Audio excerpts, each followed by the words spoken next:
तुम्हाला वडिलोपार्जित शेतजमिनीची वाटणी करायची आहे, त्यासाठीची रजिस्ट्रेशन आणि स्टॅम्प ड्युटी कशी भरणार हा प्रश्न पडलाय.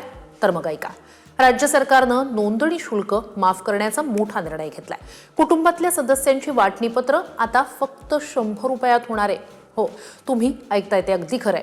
अनेकदा 7/12 उतार्यावर नावं वेगळी न झाल्यानं कुटुंबांमध्ये वाद होतात. वाटणी न झाल्यानं शेतजमिनीची खरेदी विक्री करताना अडचणी निर्माण होतात. त्यातून अनेकदा हा वाद कोर्टात जातो. त्यामुळे कोर्टाच्या फेऱ्या मारण्याची सुद्धा वेळ येते. शिवाय नोंदणी शुल्क कुणी भरायचं यावरून सुद्धा कुटुंबांमध्ये वाद होतात. हे सगळं आता टळणार आहे. आणि हेच यासाठीच राज्य सरकारनं हा मोठा आणि महत्त्वाचा निर्णय घेतलाय. सर्वसामान्य शेतकऱ्यांचे हजारो रुपये यामुळे वाचणार आहेत. तर यासाठी तुम्हाला काय करायचंय? तहसीलदारांकडे अर्ज करायचा आहे किंवा खासगी वाटणीपत्र तयार करून मग नोंदणी करायची. तो नोंदणी शुल्क माफ करण्यात आल्याची अधिसूचना आता जारी करण्यात आलेली आहे. त्यामुळे फायदा काय होणार आहे?